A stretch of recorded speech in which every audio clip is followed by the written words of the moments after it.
think it's just more of a, we have a better feel of who we are as a team. We got good chemistry. We're working together, and when they provide opportunities for us to throw the ball, we're going to throw it. When they provide opportunities to run it, we're going to run it. When you say show everybody you can throw the ball, are you including fans, people who said you've been too conservative?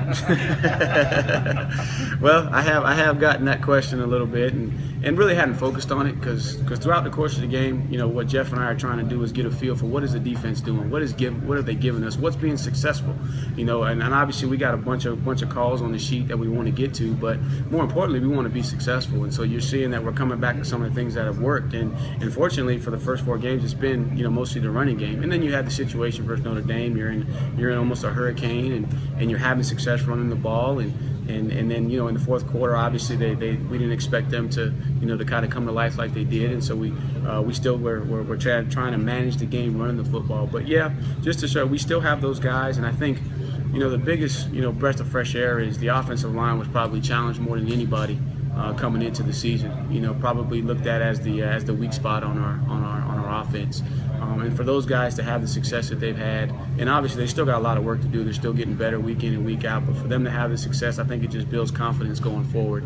And again, each defense is going to present opportunities. There's something that they're going to gear their plan towards taking away. And I think the first couple of games outside of Wofford and App State, they were geared on taking some of the passing game away from us and making us run the football. And the guys, they accepted the challenge and they found a way to get it done. Coach, with the production you've gotten from Zach Brooks in his little carries as he's had, is there going to be an attempt to mix him in a little bit more to give Wayne a spell, or do you just not want to even deviate because Wayne's in such a group right now?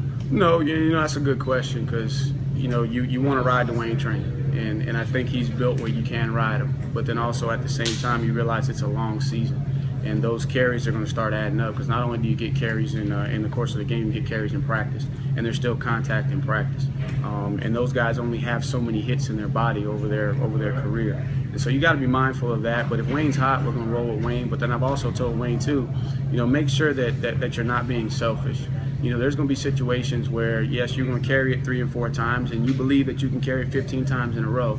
But I want, your 4th, 5th, 6th carry to look like the 1st and 2nd. And so if you got to be fresh and get a couple plays out and let the guys behind you who earn the right, to have that opportunity, then don't be selfish. Let's do what's best for the team because a fresh Wayne is much better than a tired Wayne. And then also, too, a tired back means poor ball security.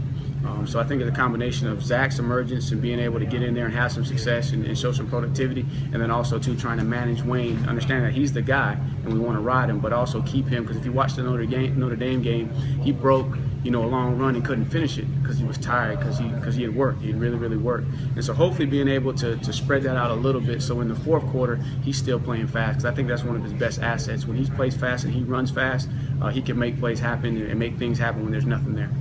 Coach, Deion King saw his workload increase on Saturday. What did you see Saturday out of him that gives you confidence in including him in the game plan moving forward? Just consistency and throughout the course of the game. In practice you'll see those same flashes that you guys saw on Saturday, but then you'll see, maybe a freshman mistake at times. But what you saw this past week is he was dialed in, he was locked in, he was making plays, and then he was making plays without the ball as well. You saw him out there lead blocking for some long runs, so you knew he was in position. So just a better understanding of the system to be able to function in all situations. Because again, we have packages like we have a package for Ray we started the game with, and then we came back and unfortunately it's a good learning experience for him putting the ball on the ground. You hate to have a turnover, but for him to increase his workload, that he's got to perform under those situations. But it's very difficult throughout the course of the game to just mix and match and put those guys in there. You need to be able to throw them in a drive and keep on going and not have to change what you're doing, and that's what you saw when Deion was in there. We didn't have to change, so he's getting more comfortable with the system.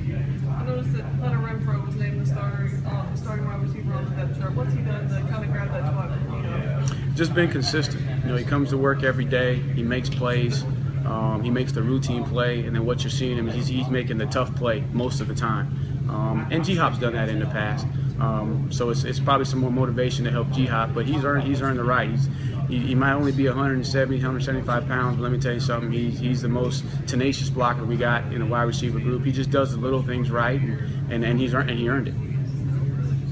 Zach, from a standpoint of leadership and and being a guy who's been through a lot, understands how to take opportunities serious. Right. What has he brought to the team from that angle? Well, and I told him, because obviously he had the shoulder injury late in camp, and was kind of down about it, and he came to see me, and I told him, I said, hey, first and foremost, understand that your importance to me is never going to be measured by statistics and how many times you carry the ball. For me, I look at the motivation of your heart and the works of your hands. And the culture in our running back room wouldn't be what it is without Zach Brooks and that leadership that he provides, because of the perseverance, but just his daily commitment to be his best, to persevere, to always have a positive attitude, to require, even though he's not the starter, he prepares like the starter. He demands that Wayne prepares, to a certain level, because he learned that from Andre Ellington, and he's able to carry that forward. So just having him in my room, whether he's carrying the football or not, you can't measure how much he means to that room just because of who he is as a person.